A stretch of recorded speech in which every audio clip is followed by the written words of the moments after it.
Gotta put the spinning dog here so you can tell the video is actually playing. Anyway, I recently hit 100 subscribers.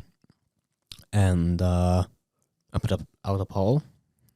Sort of asking people what they wanted to see. And they wanted to see a audio commentary, so that's what I'm doing. Honestly, I would have done this either way. So actually, you just lost one video. You could have had the Pepsi Max review. But you chose this instead, and now you get only this one. You could have had this and the Pepsi Max review. That is the level of evil genius I possess. Anyway, you're not here to hear me talk about my evil plans. You're here to see me ramble on while watching a video. So, I was going to mention something more here, but I forgot. So, yep, let's get on to it. So this is the title thing here. I was originally gonna have the sort of logo just superimposed on this establishment here, but I realized that then the thing would have started on complete silence, so I added a little title thing there with the music. Also, that was supposed to be a phone, the Pizza Order 3000, but I forgot to bring it when I was filming, so I just used a DS instead as a substitute, and just slapped Pizza Order 3000 on it. Now, the first thing people notice with this is, of course, the animation, or rather puppeteering, and when it comes to the puppeteering, the idea to use rod puppetry instead of the stop motion that most Lego short films use came from a few places. For one, there's this show being made called Firestorm, being made by the son of Jerry Anderson, who made like Thunderbirds and stuff. And that show uses rod puppetry. And when I saw like clips of them working on that, I thought, hey, this could be interesting. I might be able to do something with this. And so a few years later, I made this, and that was the main inspiration for actually using rods. But then another source of inspiration was this user. I think he's called Mootroid X Productions or something. He made a video called Group Therapy, where he used a similar style, where most of the animation was done by, mostly just by camera shots like these, where you just sort of pan to one character and then to another to sort of imply animation. And I thought, I could do a shitty version of this, and so I did just that. So I added a lot more raw puppetry, because that video had a tiny bit of raw puppetry as well, but this definitely puts a much bigger emphasis on it. I was just gonna use strings, but I forgot to bring them. Now, since he's mentioning banana pizza here, I might as well go on to explain why I made this particular thing, why pineapple pizza debate. And the main reason is that the inspiration came from a photo shoot I did back during the summer of 2023. One of the pictures I took was of Virgo and Cerson sort of fighting as a sunset, and I posted that on the internet and jokingly asked, like, what are they fighting over? And one of the replies was pineapple pizza debate. I thought, hey, I could make like a short film of this someday. And I decided to actually do that because, see, I for one, I want to prove that I can make movies, but also just that anyone in general can make movies. And the best way to prove that anyone can make movies is to make a movie. And the reason I chose this topic and this subject of a pineapple pizza debate is because it's silly, so because the end result is gonna be laughable, but your first movie is always gonna be laughable. That's just how it is. And so I thought that, well, what if instead of making something that is hurt by that laughability, I make something that is supposed to be laughable, that is supposed to be taken as a joke. And so, I made this. Admit that banana pizza sucks balls, and I will not destroy you. And yeah. And you can see the guy there, and there's not too much to mention about like the themes and stuff, because this whole movie is basically as a more of an experiment than me wanting to tell a story. I admit, just me trying to see, can I voice act, can I make a movie, can I edit, can I do these things? And turns out the answer is kinda. You know, I can kinda voice act. It's not great, but it's a thing, and that's all that really matters. I think, because again, I think that everyone can make movies, and it's important to remember that yes, your first movie isn't gonna be great, but it's by doing terrible things that you eventually learn to make great things. You know, and so ultimately, when it comes to movies, you should make movies not because you can make them, but because you want to make them. Because ultimately, having a result is better than having no result. You know, even if the result is bad, it's still better than having absolutely no result. Also, here, I just want to mention that the salami pizza Virgo has here is actually a pepper. No, it's supposed to be a pepperoni pizza, but it's actually a salami pizza. Because, well, it was $1 cheaper, honestly, at the store. And, yeah. So we already the credits. Didn't go into too much detail on the actual movie itself, but again, not much to talk about. It isn't already obvious by itself. And here we see Mobile Gaming 1-1. He was the one who like replied with the pineapple pizza debate thing that then inspired the rest of the thing. Now we get to the sequel here, and one of the gripes I had with the first one was that I never really utilized lighting all that much, and so as you can see here, that's like the first thing I do is just take advantage of lighting to create more of an emotional reaction, more of an aesthetic. Also, the idea to sort of create a covenant of the banana pizza came from, for one, the whole idea for covenant is inspired by Halo, you know, the game franchise, and those inspirations can be seen in more places, like Virgo, for example, is a terrible arbitrary impression, and you'll see in the third one a much bigger inspiration, but anyway, the reason I made a covenant because, for one, it sounds funny, you know, covenant of banana pizza, but also it kind of tied into the old one. I'm gonna bump the mic there, but anyway, it kind of ties into the old one because, you know, in the first one, you know, they use words like heretic or being a believer in banana pizza, and so while this whole covenant thing is definitely a retcon because, you know, it wasn't planned from the beginning, it's plausible enough. There's enough kind of precedent for it to, you know, kind of make sense.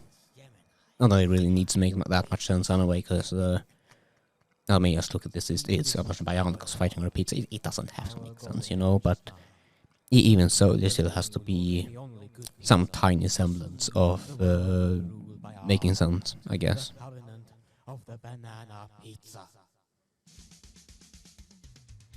And there we see pineapple pizza debate 2 Rise of the Covenant.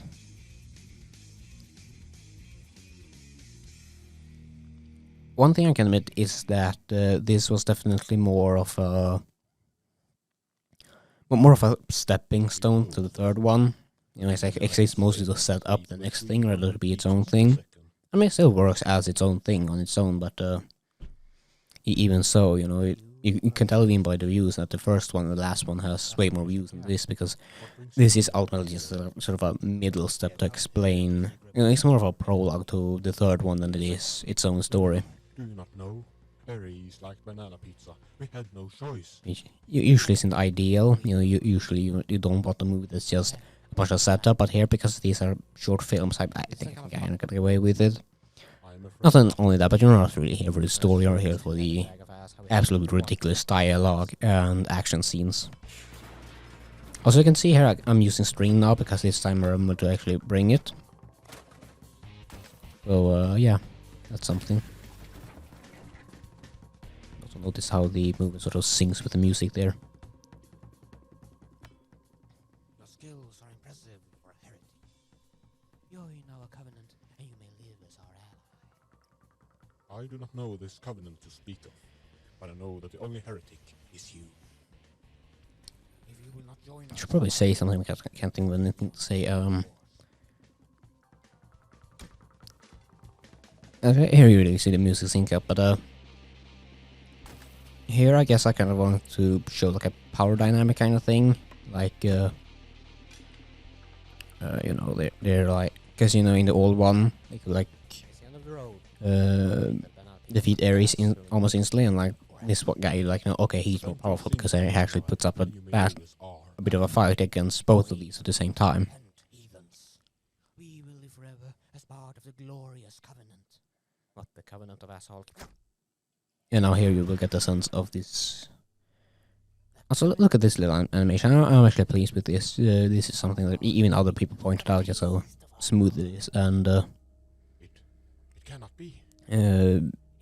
I'll talk more about serpents later as I'll finish the point I was making, but yeah, here you get now an idea that, oh, okay, this cyber Ares guys must be really powerful, because, you know, last time he like died almost instantly, whereas now I can't defeat him at all. Anyway, with serpents, he was actually my favorite character to puppeteer, because he's the most stable of them. You know, like Gemini, for example, would fall over every single goddamn shot I tried to do with him. You know, constantly falling over. That waist joint is like there's like zero friction in it.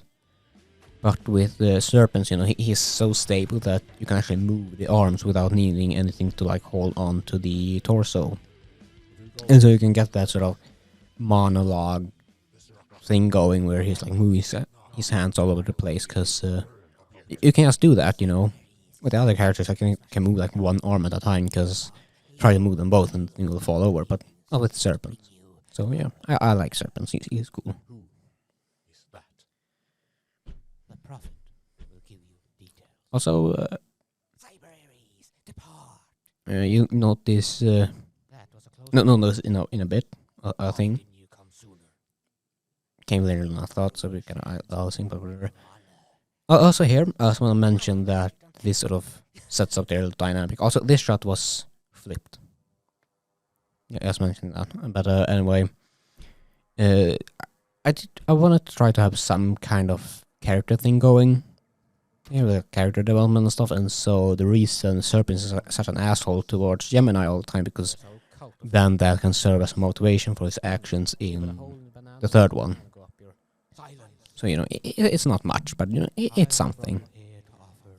You know, it's the thought that counts. It adds some kind of substance, which is not just a bunch of Legos fighting over a pizza, but, you know, there's something more to it. Why would we ever join shitbags like you? Silence us. Also, I don't have much to say right now, so I'm gonna Then why have you brought apologize if the audio is a little weird in this commentary. See, the mics I'm using, they have good sound quality. But my god, you'll move 1 inch to the left or right and it just stops picking up sound. Yeah, not even an inch, it's like a centimeter is enough to just completely stop hearing what you're saying.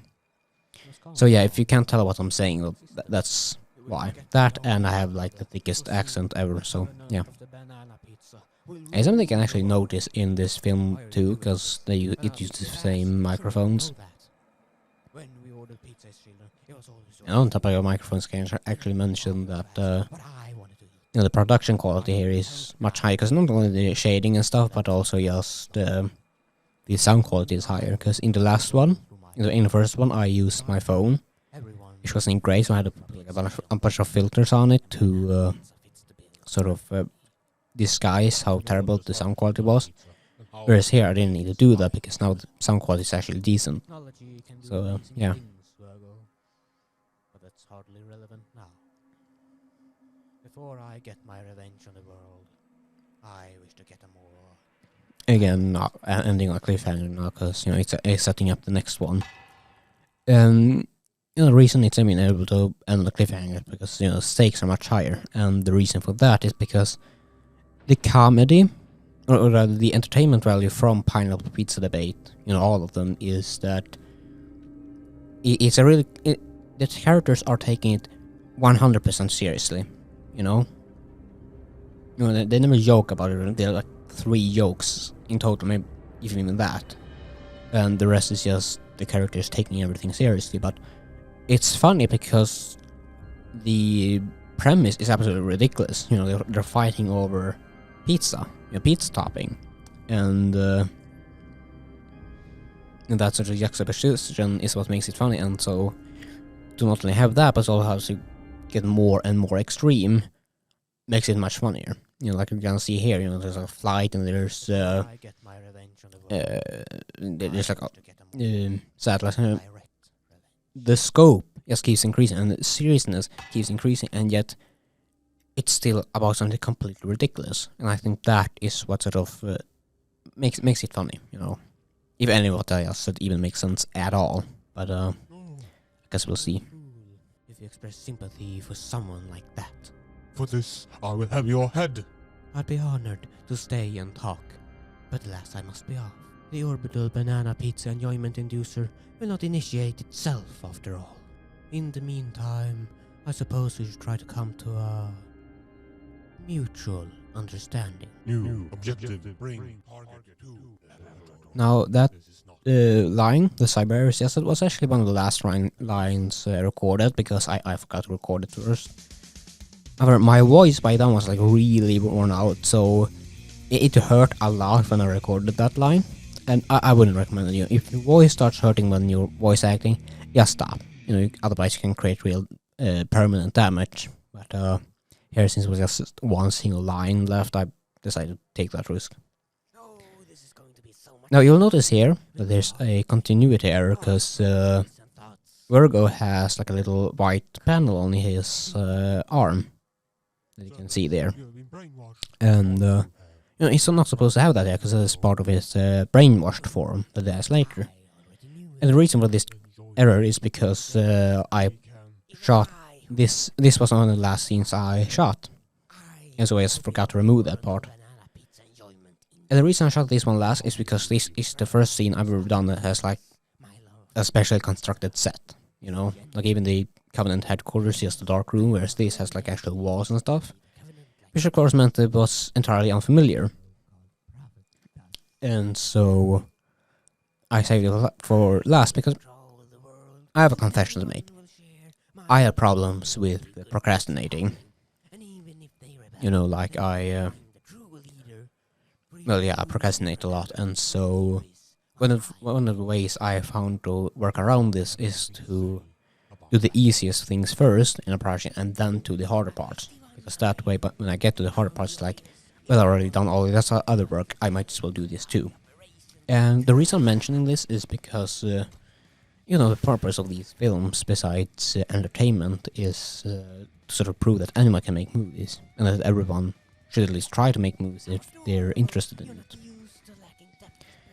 However, I realized that, you know, making movies is not just about whether or not you want to make movies or if you think you can make movies, but also that even if you know that you can make a movie, you know, if you procrastinate or something, then it's gonna be difficult anyway. And so I want to share like these tips for how I deal with such things, because, well, you know, I just wanna, I want to help people like be inspired to make their own movies and then actually make movies instead of just having 1,000 ideas. So yeah, if you have procrastination problems, I do just do the easy things first and then do the harder parts, so it's easier to convince yourself to do the harder parts. Once a clever decision on your part. Keep an eye on our new recruit while I gather some parts. Let's see that the claw that work will have is here in the corner. Not that the bar is very high, judging by your membership.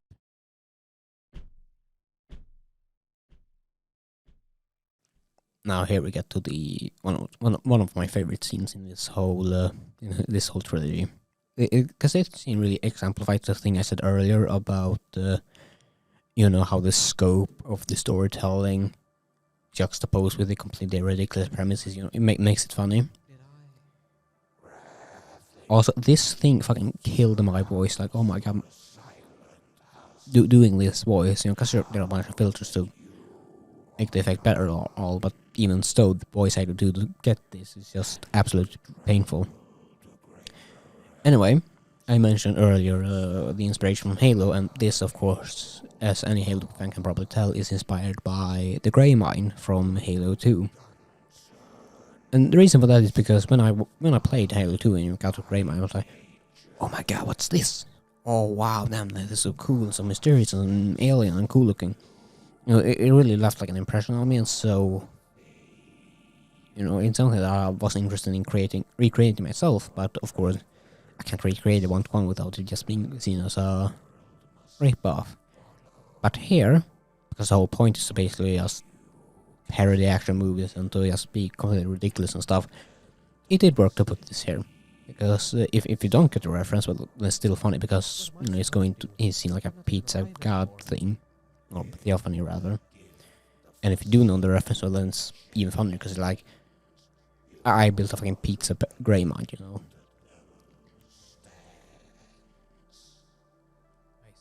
But yeah.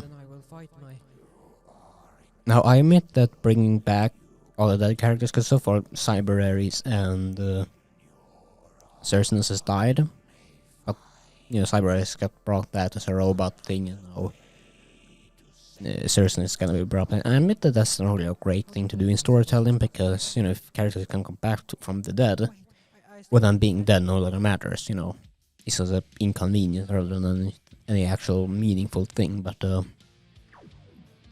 it does help to not really care, because you know, I mean, look at this. It's a pizza debate again.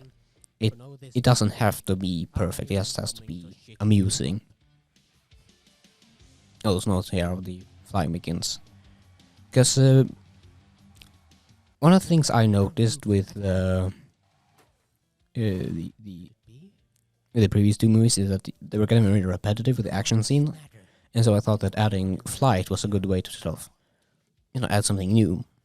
And you'll notice here throughout this film that you know, sort of a gradual increase in flight. In the first battle between Serpents and Virgo, no flight. This battle has a tiny bit of flight, and then the last battle is gonna be almost exclusively flight. What in the absolute shit is wrong with you, Virgo? We're on the same team. The only team I will ever be in. Also notice the music here. It's the same music I used in the first fight scene from the first Pineapple Pizza debate.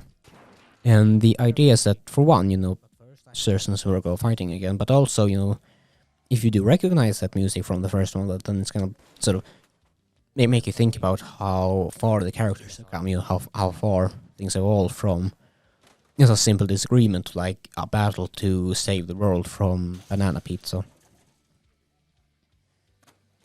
Yeah, I doubt that actually effect really worked, but you know, it's there. It's the thought that counts, I guess.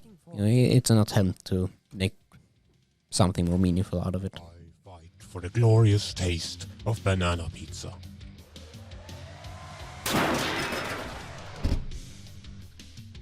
A basic bitch like you would never go near banana.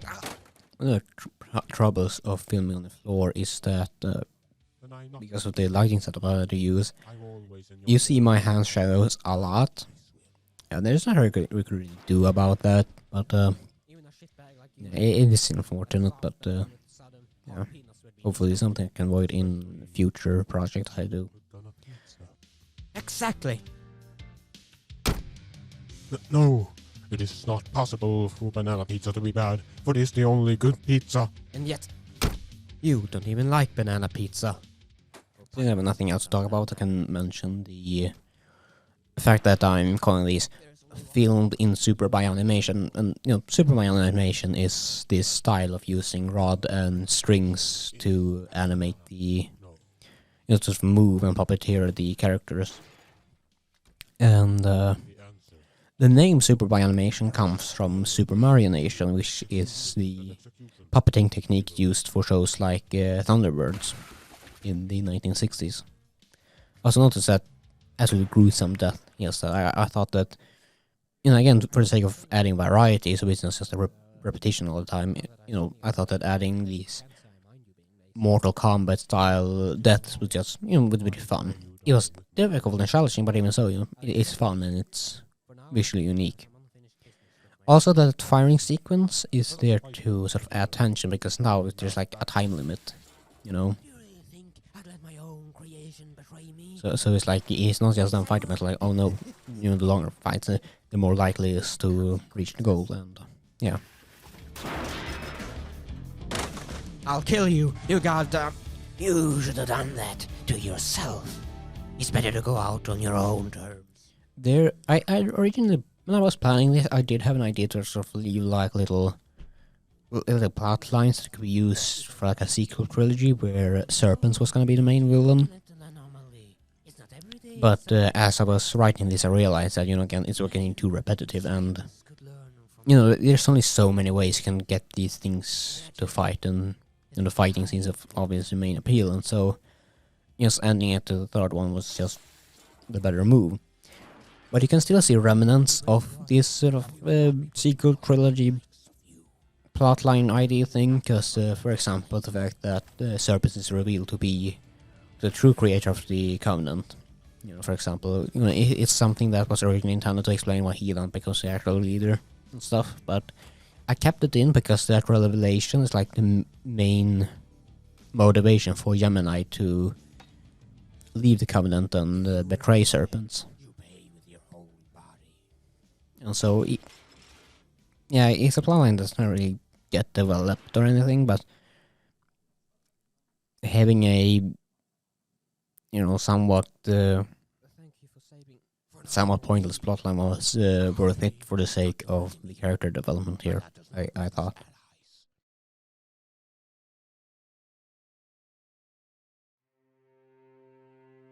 Oh, Zeusness. Only you can stop the Covenant of the Banana Pizza now. Fuck all that. I gotta get you to... It is too late for that now. Well, maybe you can come back, the same way I... We both know that my purpose here is concluded. But yours is not. Stop the Covenant, stop your brother, and fulfill your destiny. I will miss you, Virgo. I really will. But at least you die in honor. There is no honor in death, Zeusness, but there is in the memory of life. Remember me, not for what I was at my end, but for who I was when I earned your respect.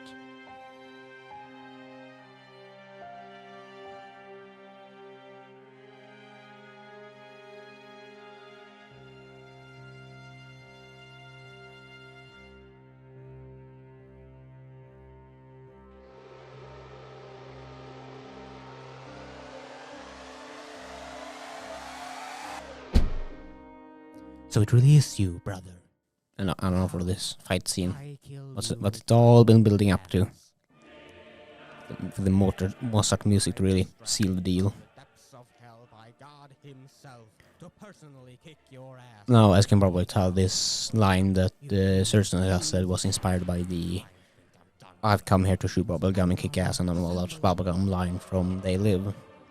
Also, you might have noticed that this slight continuity error there, because I forgot to remove all the setup things I had when filming the scene. Really, parts of the flyby, but let's just ignore that. Now, I admit that the cinematography here isn't great. Usually with flying scenes, you want like a lower camera angle so that you get a sense that they're high up in the air. But because they're on strings and I'm the only one filming, I wasn't really able to do that. Like, I tried to get a lower camera angle, but either my arms aren't long enough, and so they just ended up being way too zoomed in. So,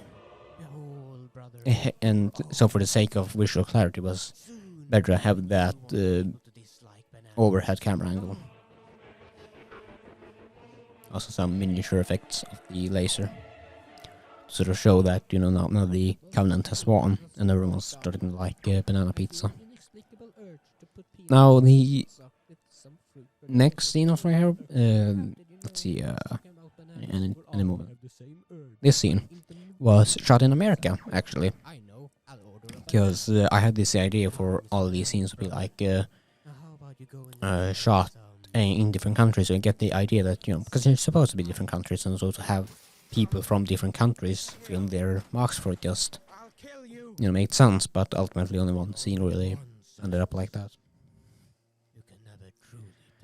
Now, this scene is interesting because it's sort of it's the conclusion to a bit of a theme that I developed throughout these films, that being of anti-war, of course.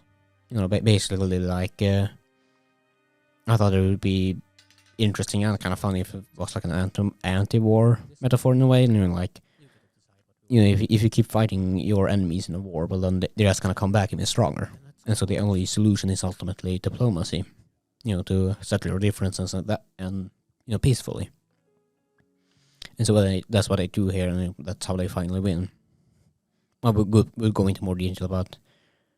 I think you can probably piece it together yourself. Sorry about your friend.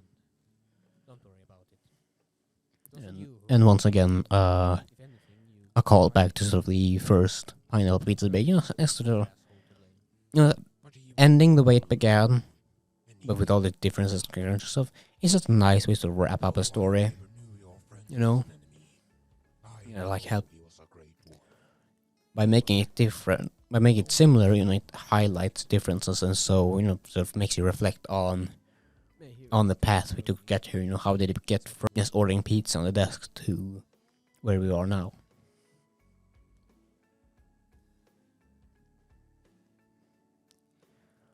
And yeah, that's the end of the Pineapple Pizza debate.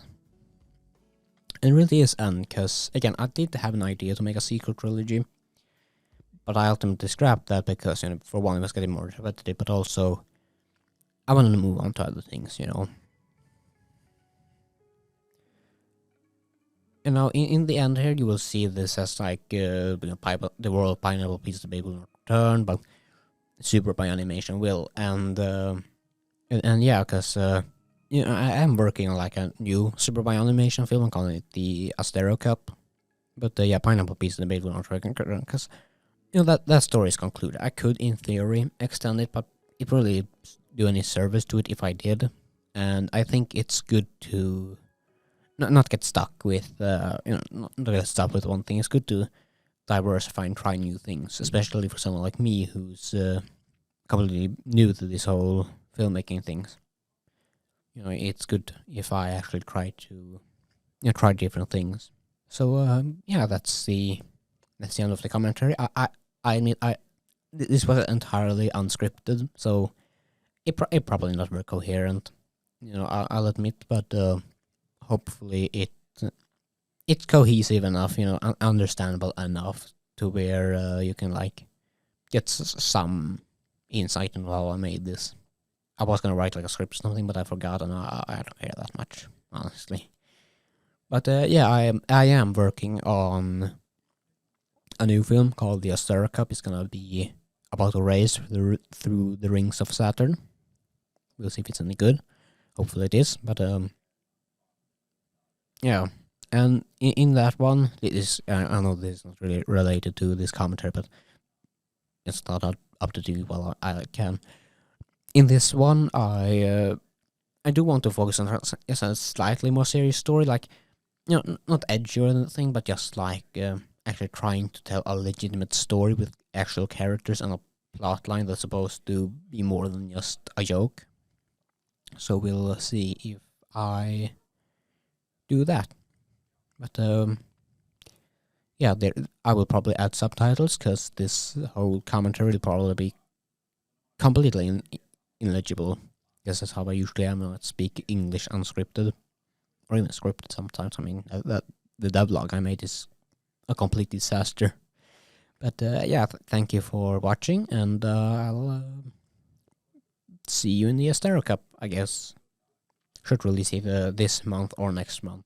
But yeah, thank you for watching. I'm gonna go and enjoy Pepsi Max without reviewing it.